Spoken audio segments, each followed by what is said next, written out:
Bueno, continuamos con la siguiente ponencia. El siguiente ponente, no sé, puedo presentarlo porque supongo que todo el mundo lo va a conocer. Es el doctor Pérez Ródenas.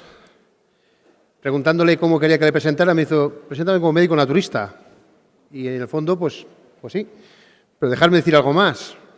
Es, bueno, como se supone, licenciado en Medicina por la Universidad de Barcelona. Hizo bastantes cursos el tema de medicina naturista, miembro fundador de la revista Integral, miembro fundador de la Asociación Española de Médicos Naturistas, miembro fundador y miembro de la redacción de la revista Natura Medicatrix, colaborador habitual en revistas como Cuerpo Mente Integral, autor de varios libros, La medicina desde otro ángulo, El médico naturista opina, etcétera, profesor y coordinador de cursos de introducción a la medicina naturista para estudiantes de la Universidad de Barcelona y actualmente es director docente de la medicina naturista y profesor de máster de medicina naturista e enfermería naturista, en el cual participa en el Colegio Oficial de Médicos de Barcelona, el Colegio Oficial de Enfermería de Barcelona, la Universidad Central de Barcelona y la Universidad Autónoma de Barcelona. Sin más, espera, cuando quieras, hablará de en qué consiste alimentarse. Voy a decir lo de las preguntas. Voy a decir lo de las preguntas. Sí, no, lo diré yo, si acaso.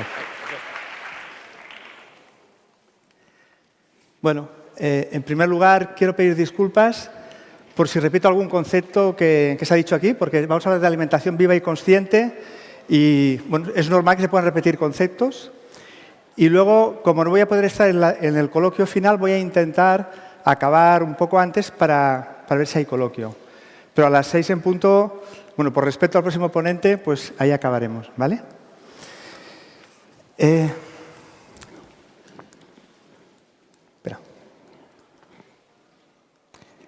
Ahí. Vamos a hablar en qué consiste alimentarse. Empezaremos hablando de qué es el ser humano.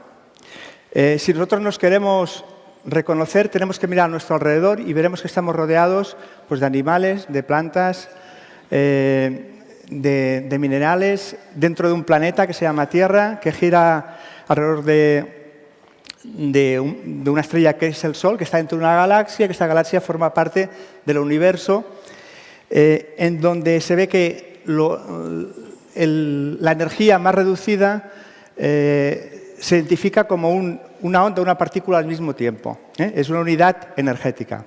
Si miramos a nuestro interior, veremos que estamos formados pues, por aparatos, por sistemas, estos por órganos, estos por células, las células por moléculas, moléculas por átomos, los átomos por electrones y protones, y al final llegamos a la misma unidad energética que es onda-partícula al mismo tiempo. Digamos que lo que palpita ahí arriba es lo mismo que palpita en nuestro interior. Es decir, nosotros formamos parte de lo que se llama la danza de la energía. O sea, estamos bailando al son de la energía universal, por decirlo de alguna forma. Por lo tanto, una persona la podríamos definir, como hizo Albert Einstein, como un ser humano no es más que una parte limitada en el tiempo y en el espacio de un todo que llamamos universo. Contemplarlo de forma aislada es una ilusión óptica que lo aprisiona. Es decir, nosotros somos una continuación de lo que hay fuera nuestro y lo que hay fuera nuestro es una continuación nuestra. Esto es básico para entender, a partir de aquí, bueno, todo lo que significa relacionarnos con nuestro medio. Todos sabemos que todo está en constante cambio, todo se renueva, y nosotros como individuos, de alguna manera necesitamos, para mantener nuestra estructura, incidir en un ecosistema exterior para mantener nuestro propio ecosistema. Digamos que nosotros nos alimentamos a varios niveles. Nuestro cuerpo lo alimentamos con la alimentación, que es lo que vamos a hablar hoy aquí. Pero también se alimenta nuestra mente y nuestra psique, y se alimenta pues, con la información que recibimos. Y nuestro espíritu también, con la afectividad que recibimos. Y todo esto tiene un proceso digestivo. Cuando nosotros tomamos, a nivel orgánico, tomamos líquidos, sólidos o gases, con la respiración, pues expulsamos, o sea, aprovechamos e incorporamos, hacemos nuestro una parte de todo esto que incorporamos y eliminamos el resto. Cuando recibimos mucha información, sucede lo mismo. Lo que pasa es que la digestión de todo ese proceso significa que cada uno escoge de lo que recibe, lo que entiende que vibra con él, se lo queda y lo demás lo elimina. Y a nivel emocional también es importante. La afectividad es imprescindible. Nadie puede estar sano, ni sentirse bien, ni ser completo si no tiene nadie que le quiera ni a nadie con que compartir su afectividad. Entonces, vamos a hablar a partir de ahora exclusivamente de la alimentación de nuestro cuerpo físico. Nuestro cuerpo físico, que como sabéis, es algo temporal. Es decir, la segunda ley de la termodinámica dice que la energía no se destruye, se transforma, y eso nos hace entender procesos como el de la muerte, de alguna manera, en el cual desaparece nuestro cuerpo físico, que sirve para nutrir a otros seres que nos han nutrido previamente, pero la energía que daba vitalidad de ese cuerpo, esa energía que entre una persona muerta y viva en un segundo, permaneciendo todos los órganos y todas las vísceras, no está presente y hace que una persona pase a ser viva, o sea, viva desde nuestro punto de vista, a estar muerta. Por tanto, esa energía, nadie sabe luego qué sucede con ella, pero es evidente que no desaparece. O sea, la muerte es una transición, como todos sabéis, hasta algo tan inerte como se dice que es el agua de mar, no va a morir, o el agua de río no va a morir al mar, como decía Jorge Manrique, porque esa agua se evapora, forma las nubes, llueve, riega los manantiales y vuelve a nutrir el río. Y eso sucede no solo, digamos, con el agua, sucede con los vegetales, sucede con los animales, etc.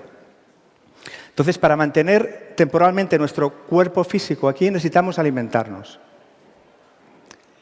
¿Y en qué consiste alimentarse?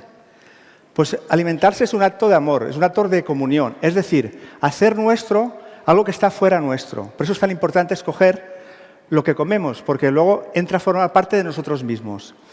Es una forma de comunión y es una forma de mantener nuestra estructura relacionándonos con el exterior. De alguna manera podemos decir que somos naturaleza y intercambiamos con ella constantemente digamos, nuestros fluidos, nuestras sustancias y nuestras emociones.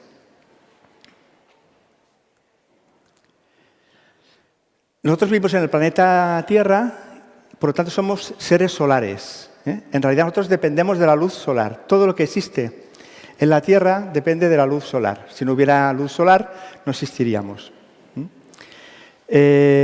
Diríamos que comer, alimentarse, podríamos decir que es incorporar trocitos de sol, energía solar en nuestro organismo. Pero claro, esto nosotros no lo podemos hacer directamente. Bueno, hoy esto se tendría que matizar, porque parece que hay personas que dicen que pueden vivir solo del sol, pero en general tenemos un aparato digestivo cuya función es alimentarnos. Pero este aparato digestivo no puede coger el sol directamente, empaquetarlo y tomarlo. Esto solo lo pueden hacer los productores. Es decir, esto solo lo puede hacer el mundo vegetal a partir de la luz solar, del CO2 o el gas carbónico que hay en el ambiente, de la clorofila que hace la función clorofílica de la cual nosotros no podemos, o sea, no tenemos, y de las sustancias que a través de que existen en el mar o en el suelo, todo ese complejo, que es lo que se llama función clorofílica, es lo que transforma la energía, la luz solar, en un nutriente. En realidad, el primer ser que fue capaz de hacer esto fue una alga, que transformó las algas microscópicas, fueron los primeros seres vivos, y son los que siguen produciendo, a través de esta función clorofílica, el 80% del oxígeno que nosotros respiramos. Por lo tanto, comer es incorporar trocitos de sol a nuestro organismo, pero a través del sol que se deposita en las plantas, en los vegetales, sean algas o sean vegetales, que son las algas que luego colonizaron la Tierra. Y cuanto más color hay en una hoja, más sol hay. Es decir, las partes blancas de las, todos sabéis, las lechugas a veces se cierran para que estén blancas por el interior. ¿Por qué están blancas? Porque no le da el sol. Si no hay sol, pues hay menos nutrientes y, entre otras cosas, son más flatulentas. Ser más flatulentas enlentecen la vida. Bueno, esto es un juego de palabras.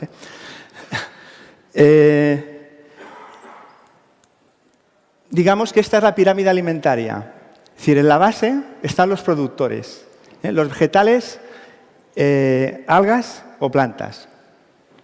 Luego vienen los consumidores primarios, es decir, los animales herbívoros que se alimentan de vegetales. Animales herbívoros, personas crudiveganas y veganas también estarían aquí. Luego vendrían los consumidores secundarios, que se alimentan de los primarios, es decir, animales carnívoros o omnívoros, como el hombre en la dieta habitual, que se alimenta de animales herbívoros, que a su vez se han alimentado de vegetales. Luego vendrían los consumidores terciarios o los grandes depredadores, es decir, animales carnívoros que se alimentan de animales carnívoros, que a su vez se han alimentado de animales herbívoros, que a su vez se han alimentado de vegetales. Como podéis ver, cuanto más arriba de la pirámide, más difícil es sobrevivir y menos especies hay, porque necesitan un gasto energético muy potente, como luego veremos.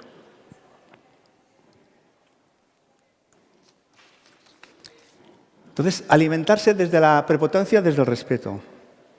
Como vemos, alimentarse va más allá de sentarse en la mesa.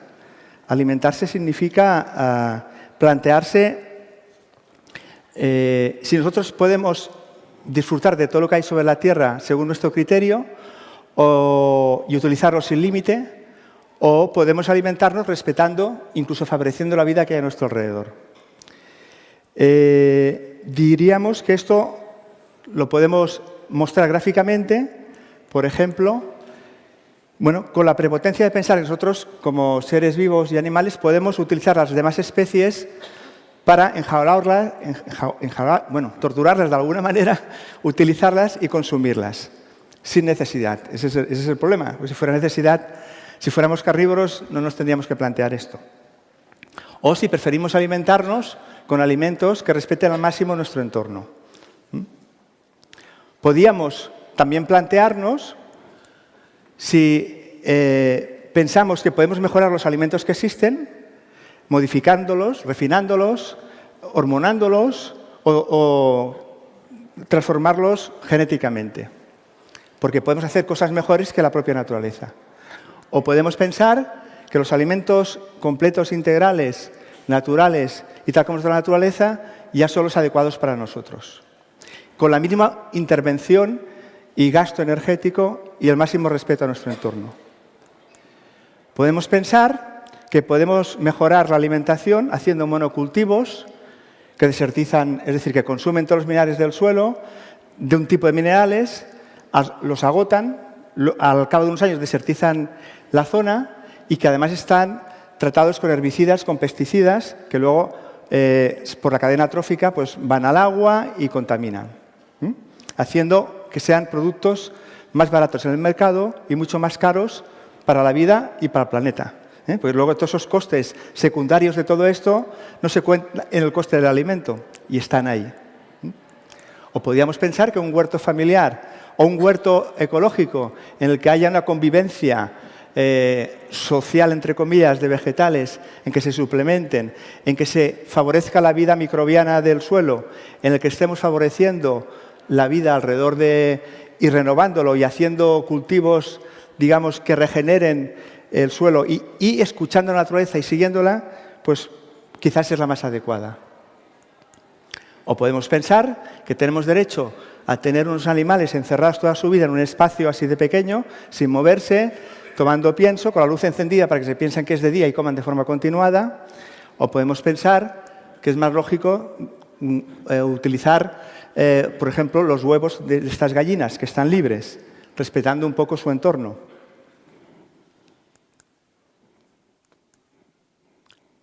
Perdón. Vale. Por lo tanto,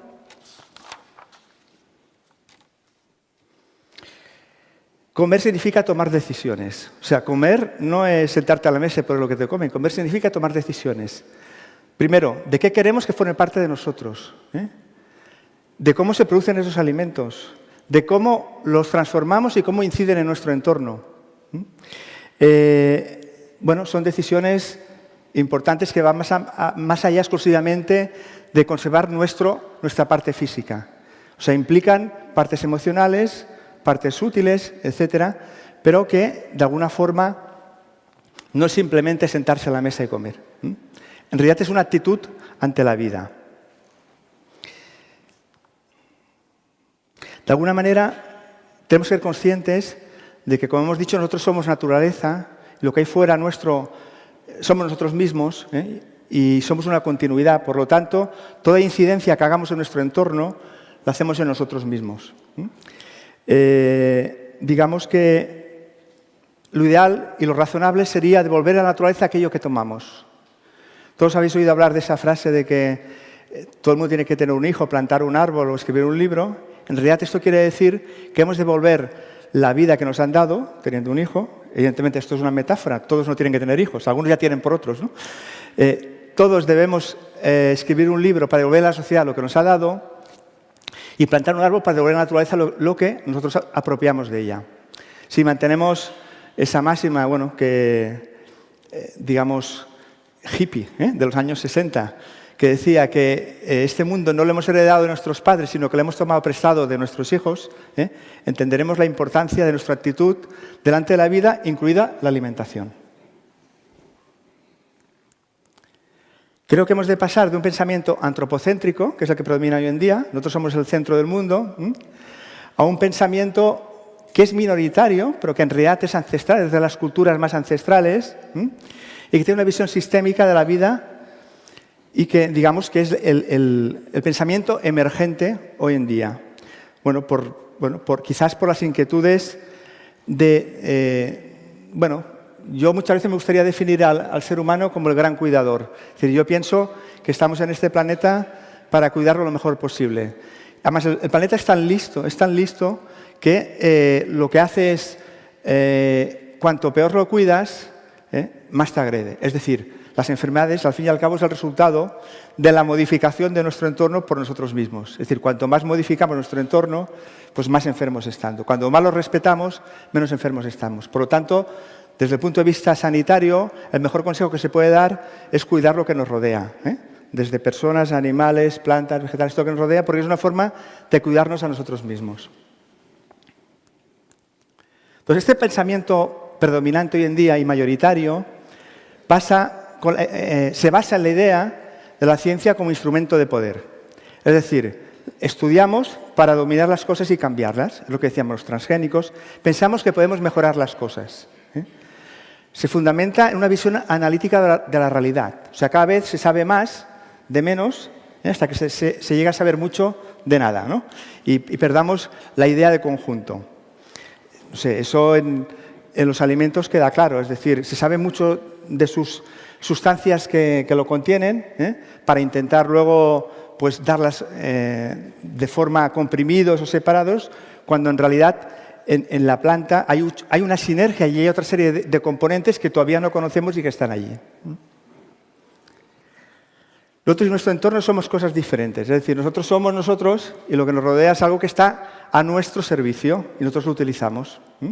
Y por lo tanto podemos consumir lo que queramos, podemos hacer lo que nos dé la gana, que eso no va a tener repercusiones, no incide en nosotros. Este pensamiento mayoritario hoy en día dice que hay que vivir el presente sin pensar en el futuro, es decir, el consumismo. Se estropea un aparato, porque vamos a arreglarlo, hacemos otro nuevo, etcétera, etcétera. No voy a incidir más en estos temas porque supongo que son de dominio público. Y la idea de competitividad como motor social, potencial individual. Digamos, triunfa el más fuerte, el que domina más a los demás, ese es el que triunfa. Y luego el concepto de importancia del tener, de la cantidad. Cuanto más grande es un alimento, más bueno es, y más bonito es, pues más bueno es. La calidad, la imagen. Frente a este pensamiento minoritario y mayoritario, como decíamos, hay un pensamiento que está creciendo que ve la ciencia como instrumento de conocimiento. Es decir, nosotros estudiamos la naturaleza para saber cómo funciona, para incorporarnos a sus ritmos y, como decíamos al principio, danzar con ella. Es decir, mantener un diálogo de iguales. Hoy sucede que no podemos dialogar con la naturaleza. Nosotros hacemos sustancias químicas que, como son creadas por el hombre, no tienen el lenguaje de la naturaleza y la naturaleza no sabe qué hacer con ellas. Y luego nos encontramos, si analizamos cantidad de sustancias depositadas en todos los tejidos, porque el organismo no sabe cómo eliminarlas, no sabe cómo deshacerse de ellas, porque no las tiene clasificadas, porque hablan otro lenguaje. Entonces, lo que se transmite en esta nueva, antigua forma de pensamiento. Es decir, estudiemos la naturaleza, veamos su lenguaje, hablemos con ella y ayudemos a cumplir sus funciones. Esto yo como médico naturista lo aplico en la consulta, ayudar a la vis natura medicatrix. Los agricultores lo aplican ayudando a la vida de la tierra. En realidad es una filosofía de vida. Tiene visión sistémica de la realidad. O sea, evidentemente, eso sería incompatible con pensar que se puede estar enfermo. Yo hablo como médico de la medicina, que un hígado puede estar enfermo, que un pulmón puede estar enfermo, o que esto es inviable. Hay una persona enferma que manifiesta su problema a través de un hígado, de un pulmón o de una zona concreta. Pero lo que está enfermo es todo el conjunto de la persona. Por lo tanto, y esa persona vive dentro de un medio familiar, social y ambiental. Y nunca se puede separar cualquier abordaje o consejos a una persona sin tener en cuenta todo este conjunto.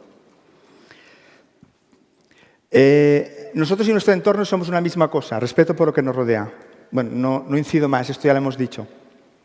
Vivir el presente mejorando el futuro. Consumo racional, reciclaje, lo que decíamos, este planeta lo hemos heredado a nuestros hijos y hemos de intentar dejárselo lo mejor posible.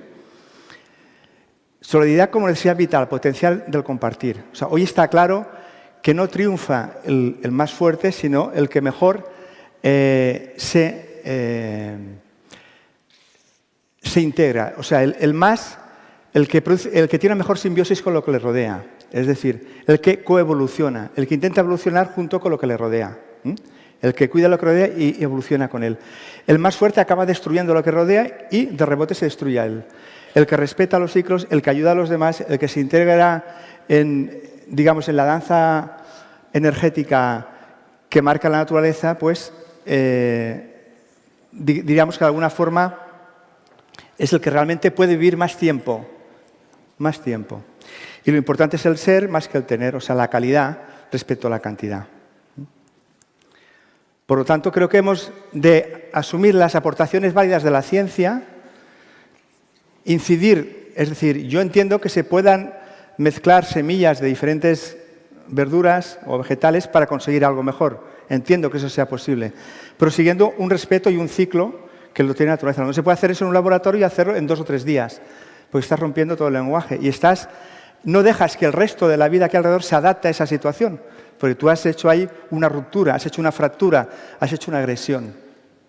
Por lo tanto, no estoy diciendo de prescindir de la ciencia y de los conocimientos, sino estoy diciendo de asumirlos e integrarlos y trabajar al ritmo de la propia naturaleza.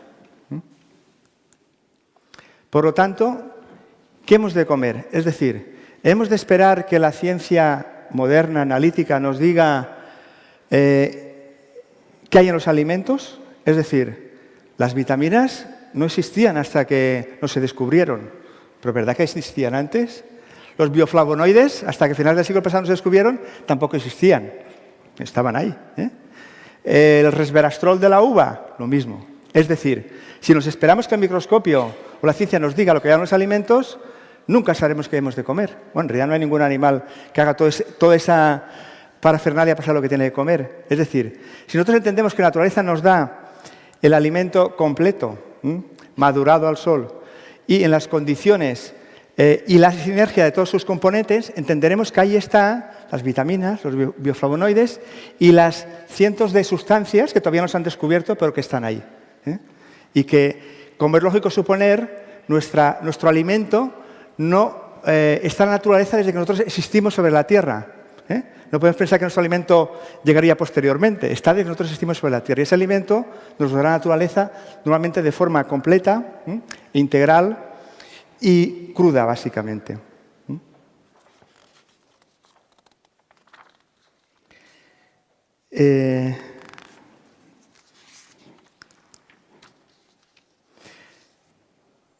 Lo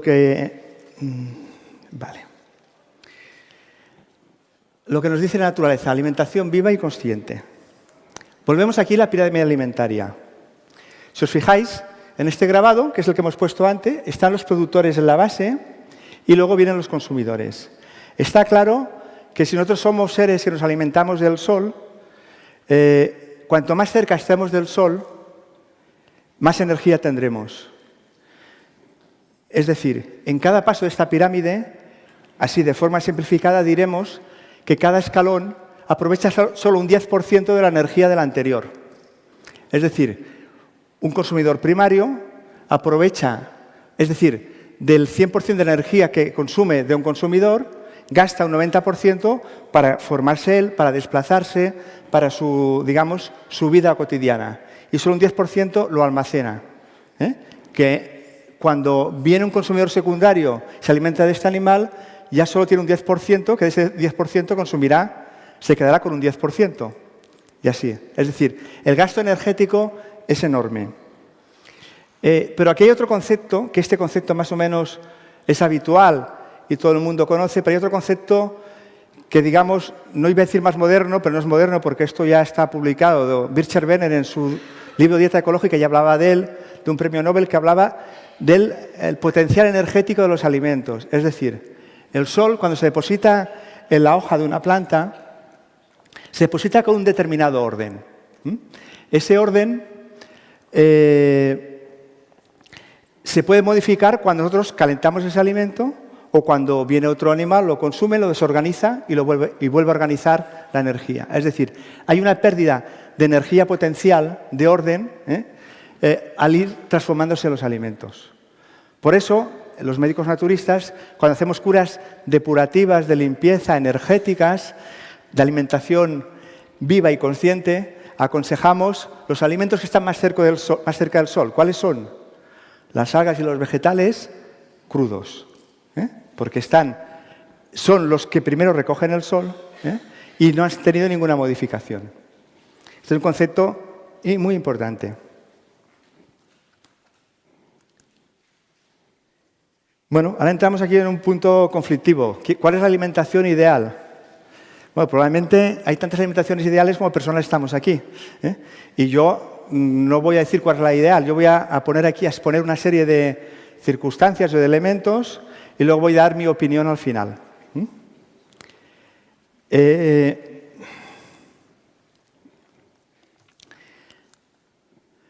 A ver, se hablan de razones antropológicas, anatómicas, ecológicas, éticas, filosóficas, clínicas de salud o nutricionales. Empezaremos por las razones antropológicas, que este es un tema muy discutido. Porque claro, hoy en día se dice que el hombre ha progresado gracias a que comió carne y eso le obligó a desarrollar el cerebro, ¿no? Bueno, yo voy a dar otra versión. Bueno, en primer lugar citaré a Huxley, no el escritor de un mundo feliz, sino el naturalista, primo de él, que dijo, el hombre fue antes que el hacha o que el fuego. Por lo tanto, el hombre primitivo nunca pudo ser cazador ni carnívoro. Bueno, él hacía esa exposición. Yo, para dar una versión, no voy a dar la mía, voy a dar la que Rodríguez de la Fuente, supongo que algunos de aquí os acordaréis de él, cuando se inauguró la Sociedad Vegetariana en el año 1969, de la calle Caspe, hizo una conferencia que se llamaba, de forma metafórica, Caín y Abel. Y él explicaba, entre otras cosas, decía que nosotros que nos creemos tan importantes, tan imprescindibles en el planeta y en el universo, resulta que somos menos importantes que la insignificante bacteria, entre comillas, que fija el nitrógeno en las plantas, porque sin ella no existiría ningún ser vivo, incluidos nosotros, ¿no? Pero para hablar de cuál es el origen del ser humano, él comentó de una época determinada en que el planeta estaba lleno de bosques y los primates se alimentaban pues, de los árboles y comían las raíces porque tenían todo, bueno, lo tenían abasto, era cómodo. Pero luego llegó una época de sequía y en la sequía desaparecieron bosques y entre los bosques nacieron las estepas. Las estepas, como sabéis, son grandes extensiones planas donde nacen las gramíneas, plantas que son así de altas, más o menos, cuando crecen. Entonces, estos primates, para buscar alimento, se introdujeron entre estos bosquecitos de gramíneas para buscar alimento. Entonces, para poder identificar si venía algún enemigo, tuvieron que aprender a andar, a bipedestar, a andar con los dos pies, porque si no, iban a oscuras, iban a ciegas. Y ahí el primate empezó a andar. Para alimentarse en estas zonas solo encontraba una cosa, los granos de las gramíneas. Entonces, para coger estos granos, tuvo que aprender el movimiento de oposición. Este movimiento que nos permite escribir y que nos diferencia de los demás seres vivos. Así podían coger los granos y llevarlos a la boca. Para masticarlos, claro, los primates tienen unos espacios entre dientes que se llaman diastemas y ahí los granos se quedaban y no se podían masticar bien. Bueno, unos podían masticarlos y otros no. Entonces, con el tiempo se redujo la mandíbula para que no hubieran esos espacios y se pudiera triturar bien el cereal, el grano. Con lo cual ya tenemos un primate que anda a dos piernas, que tiene este movimiento de oposición, que mastica cereales, que la mandíbula se le ha reducido porque no necesita un músculo masetero tan potente para esa mandíbula tan grande, y eso permite que el cráneo se desarrolle. Y con el cráneo desarrollado, el encéfalo puede crecer y puede ya pasar a una fase, digamos, de hombre. Bueno, esto es lo que él explicaba. Y luego decía, lamentablemente, por motivos indeterminados o porque faltaba el alimento. Bueno, evidentemente, más tarde llegaron las glaciaciones y ahí ya no había justificación, pero por el motivo que fuera, algunas de estas tribus de primates humanos decidieron matar para comer. Entonces, para matar tienes que desarrollar la agresividad, tienes que ir detrás. O sea, una cosa es defenderte tirando piedras y otra cosa es ir detrás de un animal, matarlo y comértelo. Entonces, con el tiempo, estas tribus más agresivas se encontraron con las tribus más pacíficas y, evidentemente, las destruyeron todas. Por eso la charla se llamaba, probablemente con la quijada de un animal muerto, por ellos, le llamaba Caín y Abel, ¿no? Esto deja de ser una metáfora. Pero decía que desde entonces, cuando se encuentra un yacimiento, para ver si son hombres o primates, se buscan si hay armas. Si hay armas, son hombres. Y decía, y a partir de ese momento, todos los estados invierten el máximo de su dinero, digamos, en armamento, ¿no?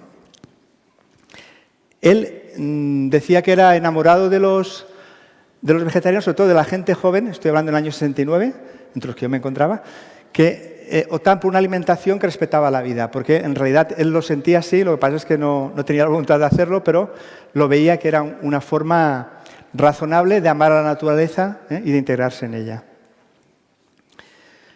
Bien, hay personas que este cambio explica un desarrollo del cerebro y de cómo el primate pasa a humano.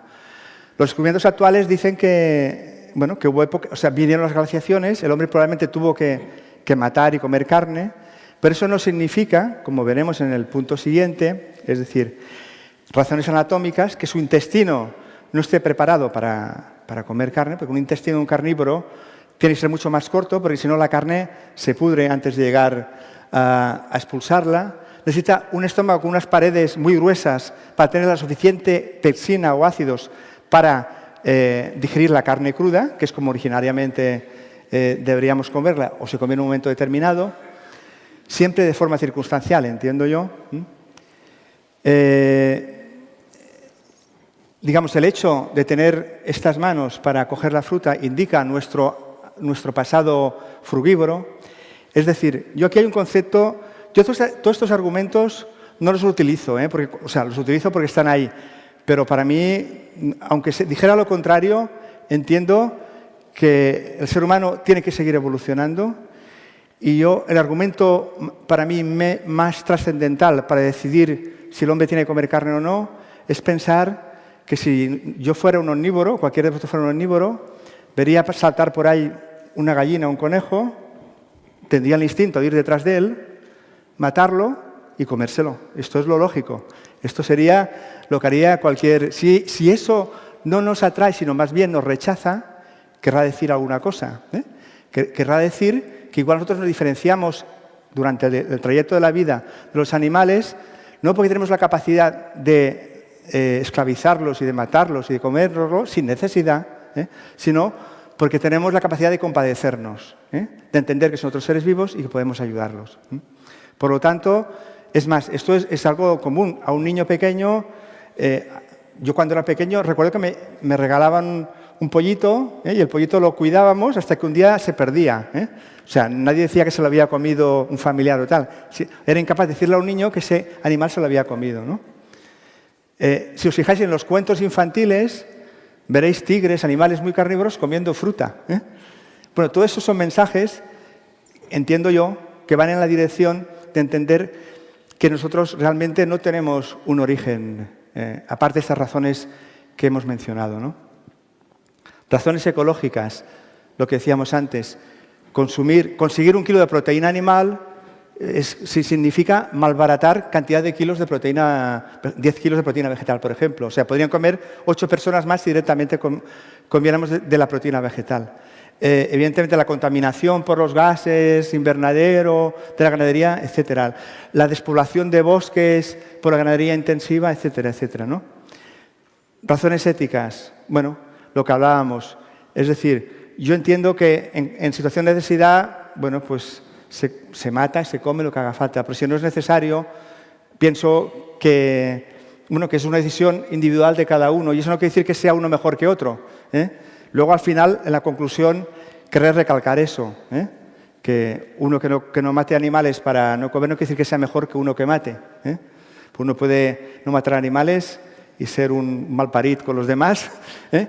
Y puede ser un contaminador del medio ambiente y otro que coma carne puede ser una persona excelente y un gran cuidador del planeta, ¿eh? Pero sí que es verdad que si se juntan las dos cosas, eso ya es la hostia, ¿eh? Razones filosóficas. ¿Os imagináis qué plan más perfecto, puede ser aquel que los alimentos que parecen que están preparados para nosotros, es decir, con más colores, con más aroma, que necesitan menos cocinado, que de alguna manera gastan menos energía para ser consumidos, fueran al mismo tiempo los alimentos que producen menos enfermedades? Eso sería lo ideal. Y eso permitiría a la naturaleza que el hombre se ocupara de cuidar a la propia naturaleza. Pues mira, resulta que a nivel de razones clínicas o de salud, esto está confirmado. Es decir, todos los estudios epidemiológicos que hablan de poblaciones vegetarianas, y hablo en general, veganas, vegetarianas, tienen una incidencia pues, entre un 40 o 50% menos de riesgo de cardiopatías y de enfermedades oncológicas, entre otras patologías, ¿eh? Si os fijáis en todas las dietas protectoras del cáncer y tal, son dietas básicamente mediterráneas, entre comillas, con poca carne y poco pescado. Es decir, que parece que la dieta más atractiva, digamos, más respetuosa, quizás es la más sana. Y por último, querría hablar de razones nutricionales, un poco para que aprendamos a leer la naturaleza. Es decir, desde nuestra, digamos, prepotencia y de nuestra ciencia decimos, claro, es que el hierro animal se absorbe mucho más que el hierro vegetal, ¿eh? Y esto es un problema. Bueno, entonces, ¿por qué no nos hacemos la pregunta al revés? ¿Por qué el hierro vegetal se absorbe menos que el animal? Y está claro, porque el hierro vegetal es tan abundante en la naturaleza que si se absorbiera igual, tendríamos el hígado hecho polvo por la cantidad de exceso de hierro que tendríamos en sangre. Todos los estudios que se hacen en vegetarianos a nivel de, digamos, de hemograma y de hierro, los niveles son por encima de la media, ¿eh? Porque en la dieta vegetariana, aparte de mucha verdura, hay mucha vitamina C también, que favorece la absorción del hierro, y es difícil de encontrar, puede haber, como todo el mundo, pero hay muchos estudios hechos que demuestran que los vegetarianos tienen la hemoglobina a unos niveles correctos, incluso un poco más altos. También decimos, bueno, es que la fruta y la verdura lleva muy poca proteína. Claro, porque como hemos de comer mucha fruta, mucha verdura, si llevara mucha proteína, tendríamos el problema que hay hoy actualmente, la sobrenutrición proteica, ¿eh? Y como hemos de comer mucha fruta y mucha verdura, las proteínas que llevan son muy escasas, ¿eh? Y bueno, y se incorporan a través de las legumbres, los cereales, los germinados, etc. También se dice, es que los cereales integrales disminuye en un porcentaje pequeño del 10, del 20% la absorción de calcio. Bueno, eso es un fallo de la naturaleza. No, eso no es un fallo de la naturaleza. Eso es porque hay tanto calcio. Calcio es el mineral más abundante en la alimentación. Hay tanto calcio que si no hubiera una especie de, digamos, de control, podríamos excedernos. Y todos los problemas de osteoporosis hoy en día son debidos básicamente a dos temas. O sea, pero ninguno de ellos es la falta de aporte de calcio. Fijaros la cantidad de lácteos o de calcio que toma la población en general y la cantidad de osteoporosis que existe. No es un problema de falta de aporte, sino es un problema de pérdida de la que tenemos, ¿eh? por dietas acidificantes, etc. Y luego hay otro problema añadido, hoy que es muy importante y muy frecuente, que es una epidemia, que es el déficit de calcio, de vitamina D. La vitamina D, como sabéis, la gran mayoría, el 90% como mínimo de su aportación viene a través del sol, del sol tan importante que es para nosotros. ¿Qué ocurre hoy en día? Que nos pasemos el día encerrados o en el trabajo o en casa, y cuando salimos a tomar el sol nos ponemos los protectores solares. Con lo cual la vitamina D, ¿dónde está? ¿Cuándo la tomamos? Es uno de los problemas importantes que existen. Bueno, si os fijáis, todos son alteraciones que hacemos del propio orden que existe en la naturaleza. Y por último, la vitamina A, por ejemplo, no existe en forma de betacarotenos, provitamina. Bueno, esto es un mecanismo también para que el cuerpo escoja la que necesita y no más de la que necesita. Veamos que las razones que podemos verlas como problemas en realidad son mecanismos de autorregulación de la propia naturaleza, lo cual nos indica que hay una armonía en la naturaleza de la cual nosotros, si somos conscientes, podemos participar. Para acabar a este nivel, aquí hay una frase de Buda que me gusta mucho que dice: comed para satisfacer vuestra hambre y bebed para saciar vuestra sed. Satisfaced las necesidades de vuestra vida como la abeja que liba las flores sin destruirlas ni quitarles su perfume.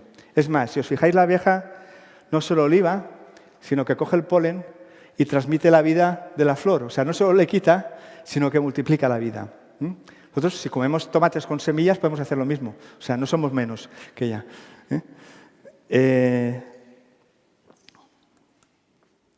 Entonces, ¿cuál es la dieta ideal? Sería aquella dieta que respetara al máximo posible la vida a nuestro alrededor, la dieta que tomara alimentos lo más natural posible, lo menos modificados posibles, lo más completo posibles. Diríamos que en realidad sería una dieta básicamente frugívora, porque quieras que no, si coges una lechuga, matas la lechuga. Pues bueno, digo para los más puristas, que dicen que también matamos los vegetales, ¿no? Yo pienso que hay una diferencia entre matar al cerdo y coger una lechuga, pero bueno. En cualquier caso, podríamos alimentarnos solo de frutos. Pensar que las legumbres también son frutos, porque tú coges la vaina, la planta sigue viviendo, puedes germinar esas legumbres y puedes comer esa proteína. Los tomates es un fruto, tú puedes dejar la planta y la leche, bueno, etcétera, ¿no? Es decir, que parece que la naturaleza hace los frutos, pero nosotros los cojamos y nos alimentemos de ellos. Lo que pasa es que hoy en día la sociedad que vivimos es una dieta muy compleja de seguir. Digamos, lo que más se parece es la dieta crudivegana, que es de alimentos vegetales y crudos. Yo aquí sí que me gustaría incidir, porque como todos sabéis hay mucha polémica con este tipo de dieta, en la importancia de que realmente sea variada. No se puede hacer una dieta crudivegana con fruta y verdura nada más. Tienen que haber las proteínas, tienen que haber los cereales germinados, tienen que haber las legumbres germinadas, tienen que haber los frutos secos, o sea, tiene que ser una dieta que tenga todos los nutrientes. Y si es así, sí que es posible y es equilibrada.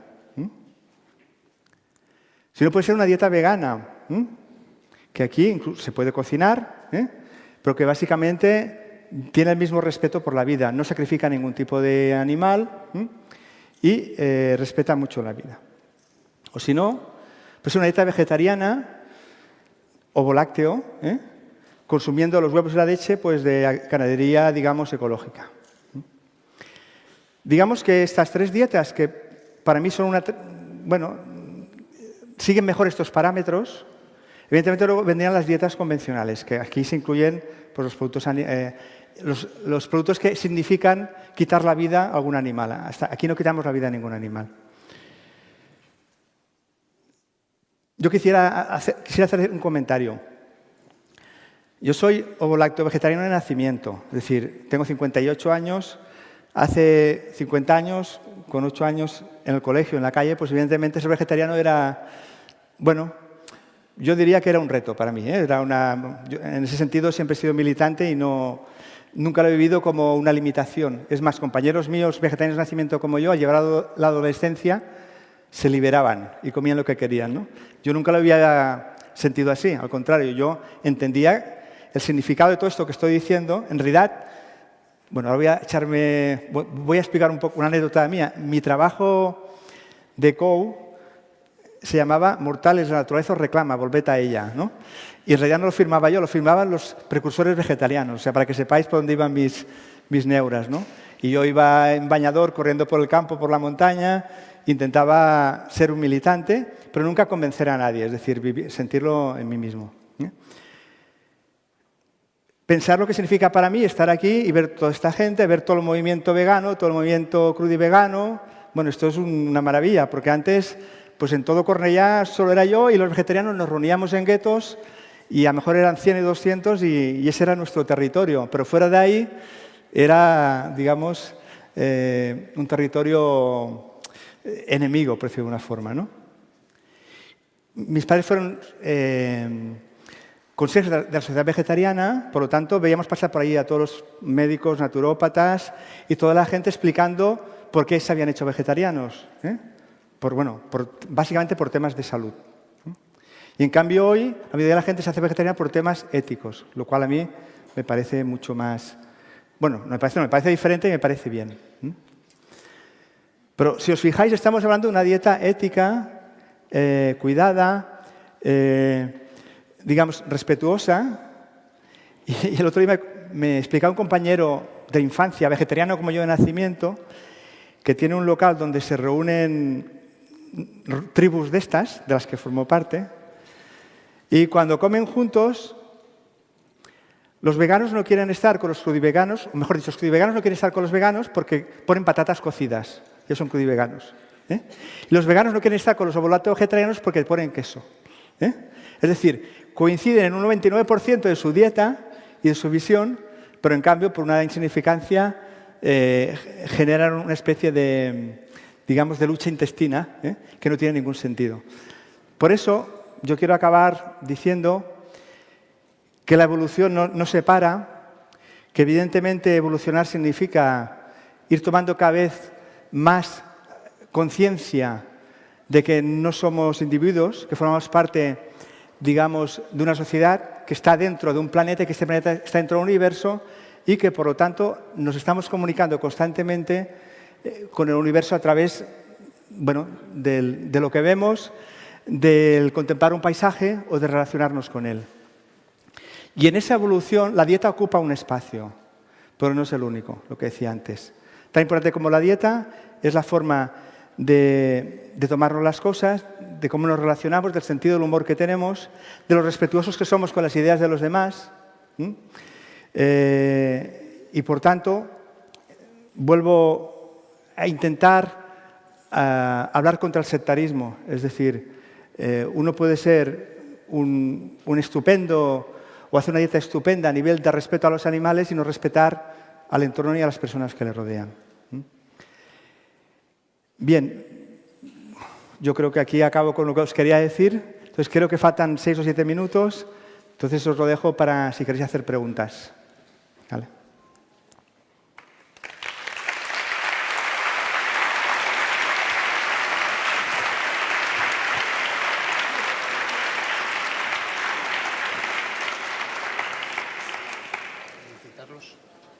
Bueno, tal como ha dicho el doctor, si queréis, tenéis alguna pregunta.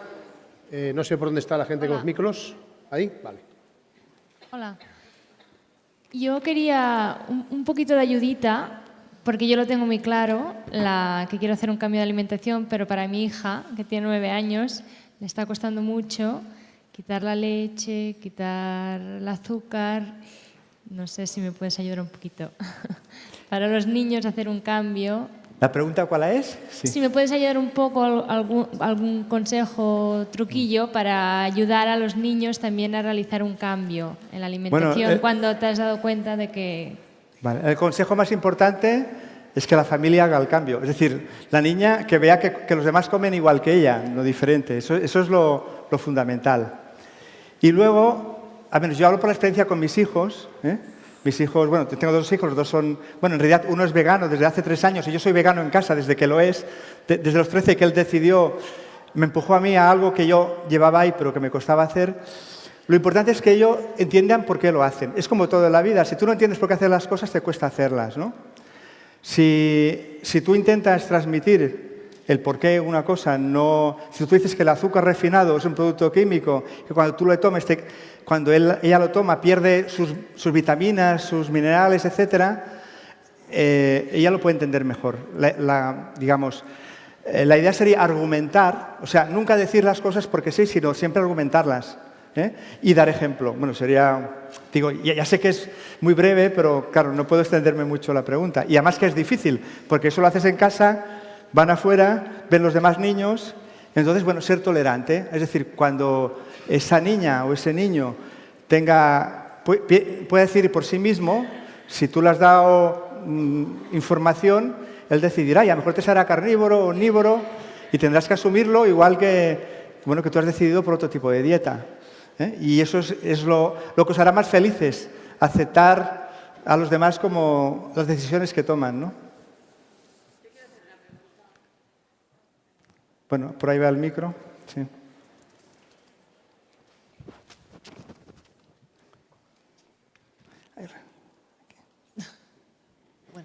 Yo quería saber qué opinión tiene en relación a las dietas con los grupos sanguíneos, porque esa es otra filosofía y a veces eso como que distorsiona un poco lo que se ha planteado aquí, no sé, porque hablan pues, de que grupos sanguíneos tienen que ser más carnívoros, otros que no. Y bueno, es una cosa que a veces... Sí. A ver, yo voy a dar mi opinión que no es la verdad. Porque... Yo, desde que, según el grupo sanguíneo, yo tengo que ser carnívoro, ella... Claro, soy del grupo 0 y además pienso que es un planteamiento equivocado. Como acabo de decir, pienso que el hombre originariamente no es carnívoro. A ver, yo no entiendo que para saber cómo alimentarte tengas que descubrir los grupos sanguíneos. Es decir, todo este tiempo no sabíamos comer. O sea, la naturaleza no nos había dado los recursos para comer. Tenemos que hacer un análisis para saber lo que tenemos que comer. Al final, esto es la teoría de una persona concreta. Te digo una cosa, que pacientes que yo he llevado y no los he solucionado han hecho el grupo sanguíneo y han solucionado su problema. Eso, una cosa no quita la otra. Pero como planteamiento, como argumentación, bueno, yo no la entiendo y por lo tanto no soy partidario. Perdona que sea así tan... Sí, en una dieta vegana o crudivegana, ¿son necesarios los aportes dietéticos como de vitaminas? ¿O no es necesario? Mira, en una dieta... Sí, o puede ser que no. Está muy bien esta pregunta porque me he olvidado de decirlo. En una dieta vegana y crudivegana hay dos cosas que hay que tener mucho cuidado. Por lo demás no hay problema, pero es la vitamina B12 y la vitamina D. Que en realidad la vitamina D, como he dicho, es para toda la población. Pero, por ejemplo, los que toman pescado y tal, igual tienen menos carencia de vitamina D. ¿Vale? Por lo tanto, estas dos cosas... Vitamina D, si no se toma el sol, otra cosa es que es una persona que esté en contacto con la naturaleza y eso no haría falta suplementarlo, ¿vale? Si fuera una persona que estuviera en contacto con la luz solar de forma regular. Y la vitamina B12, evidentemente, parece un contrasentido que si el hombre originariamente era frugívoro, no la produzca. Pero bueno, parece ser que sí que la puede producir. Es decir, hay una flora sintética en el intestino delgado, en concreto en el ilion terminal, que es donde se absorbe, que tiene la capacidad de producir vitamina B12 a partir de nutrientes, por ejemplo, como las almendras, que llevan ácido cianhídrico y cobalto, y hacer la ciancobalamina, que es la vitamina B12, y absorberla en el mismo lugar donde se fabrica, sin el factor intrínseco de Carle y toda esa historia, ¿vale? ¿Qué ocurre? Que como la flora intestinal es el resultado de lo que comemos, y llevamos generaciones comiendo carne y otro tipo de cosas, esa flora no existe hoy en día. Es más, hay estudios que dicen que se puede recuperar. Un vegano que lleve un tiempo siendo vegano podría llegar a fabricar esta flora, o sea, tener esta flora y obtener la vitamina D12 desde el exterior, fabricarla, ¿vale? Pero como eso sigue siendo una hipótesis, yo aconsejo a cualquier persona que haga una dieta vegana o crudivegana que una vez cada año, año y medio se haga una analítica, en concreto mirando la B12 y la vitamina D. Y ya está. Por lo demás no debería tener carencias, siempre y cuando la dieta sea equilibrada. Pero bueno, como todas las demás dietas, como las convencionales, que nadie se cuestione si son equilibradas o no, y comen lo que les da la gana, y en cambio es la causa de mortalidad más importante. Tú le dices que eres vegetariano, vigila tu dieta, tú vigilas la tuya. Cuando la mayor causa de mortalidad está relacionada con la sobrealimentación. Sí, una cosa solamente, una última cosa. El sol en invierno es diferente que en verano, ¿no? Bueno, es el mismo sol. Es el mismo sol, exacto. Sí, sí. Pero quiero decir que no puede sintetizar vitamina Sí, sí, sí, igual. sí, sí. Sí, sí, lo que pasa es que, a ver, lleva, digamos, menos intensidad, ¿eh? Pero el sol, la luz solar es la luz solar todo el año. ¿Yo? Aprovecho lo del sol, Sí. porque eres de los pocos que menciona el sol a nivel energético, pero ni el sol ni el agua de mar, que son dos elementos esenciales, figuran en ninguna pirámide. Cuando sin sol y sin agua de mar no habría vida. El problema está en que la gente lo que ha oído del sistema es que el sol produce cáncer y el agua de mar está contaminada, que es gratis y que con eso podemos solucionar una cantidad de problemas como lo es la osteoporosis, porque el colesterol de la piel, y tú lo sabes muy bien, con los 280 nanómetros de los ultravioletas hasta 315, el colesterol que tenemos en la piel, ese que dice el del bosque, que cuida, es una salvajada lo que dice el colega del equipo de fútbol, porque ahí la doble capa de todas las células, y tenemos 100 trillones de células, lo que quiero saber es tu opinión, si opinas más o menos sobre eso, porque ha sido el que ha sacado el sol hablando de energía. Entonces, ¿cómo la D1 a través de la piel va a pasar a D3, va a los riñones, al hígado, se transforma, el D1 pasa a D3 y el colecalcífero va al intestino delgado para que permita que se absorban los minerales y vayan a reforzar la densidad ósea? Y ahí está el mataelefante que no tiene densidad ósea y se va para abajo. ¿Qué opinas de eso? ¿Qué opinas? ¿Por qué no hay en todas las pirámides el agua de mar y el sol?